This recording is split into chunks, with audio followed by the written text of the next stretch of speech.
Day 4 in our series, Can We Talk Date Night?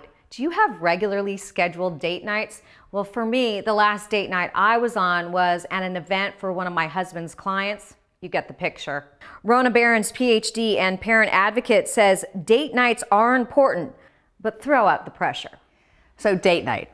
Date night, if you think about it, is such a cultural catchphrase, right? We hear if you care about your relationship, you're going to book date nights. How do we determine the difference, for example, between taking self-care, time for self-care, and being selfish? Like what's the tipping point for us around that? Same with our relationships. What is not enough time devoted to our relationship, but what would be too much? What do we think would take away from our parenting? And I think exploring those questions, because they really are such individual questions, exploring them with our spouses even better. But even if our spouse doesn't want to talk about it, fine. We can do a lot of this stuff just by ourselves. Like, okay, what is important to me? If I say I want more time with my spouse, but weekly date nights just feels excessive to me, what wouldn't? What would feel like something that I'm willing to do where I wouldn't feel immense guilt? Because very often that's what gets triggered, right? Guilt that we're not with our kids, guilt that we're not doing something else that's on our plate that we are responsible for. So what is doable? What is possible? Very often, I think, especially around these kinds of issues, which are so important to us, and they're so fundamental to our identities as parents, we really look at like, well, I'm not willing. We look at the negative. I won't do that. I don't want to do that. I'm unwilling to sacrifice this. That seems wrong.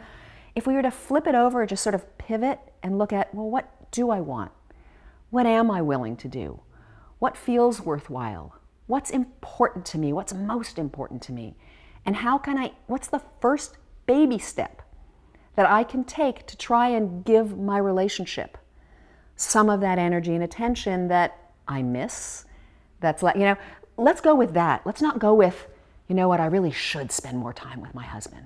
That doesn't work really well. The shoulds, not a very good, inspiring thing, because should will often get us to take action. It doesn't get us to sustain action because it's a punishing kind of way in which we talk to ourselves. So instead, if we look at, what do I really want? What's really important to me? If we as a couple can have that conversation, what do you want? What do you think would help us? Not you, not me, us. Because as soon as we come together in relationship, we've created something bigger than the two of us. So very often people not only think that they have to do regular date nights, they also think it has to be a big extravaganza, right? We have to get gussied up, we have to go out for hours, and then we have to have wild, amazing sex when we get home because the kids will sleep through it all and it'll all be fantastic, right? Right? Isn't that the sort of vision? Yes. Right? Yes. That's the vision. The pressure on date night. And the pressure. That's a great point. So here's the thing. There are no have-tos. Date night can be, hopefully if your kids go to sleep early enough that there's still a little time for you guys to hang out, you can light a candle at your dining room table and open a bottle of wine if you're drinkers.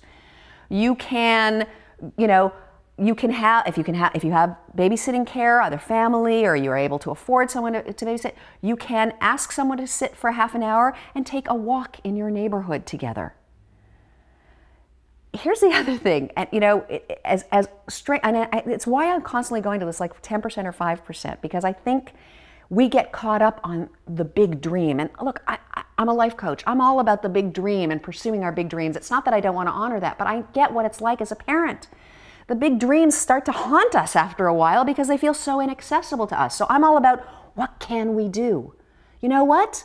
You can't find time to sit at the dining room table. You can't go take a walk. Great. Sit looking at each other, hold hands, and just 60 seconds. Look into each other's eyes for 60 seconds. Actually, some couples just will giggle through that. So it won't be, and that might be fun. If you've got a lot of humor in your relationship, great, giggle through 60 seconds. And so I hope that you can giggle for at least 60 seconds. And I hope that this series, Can We Talk, will help start a conversation with your spouse or partner.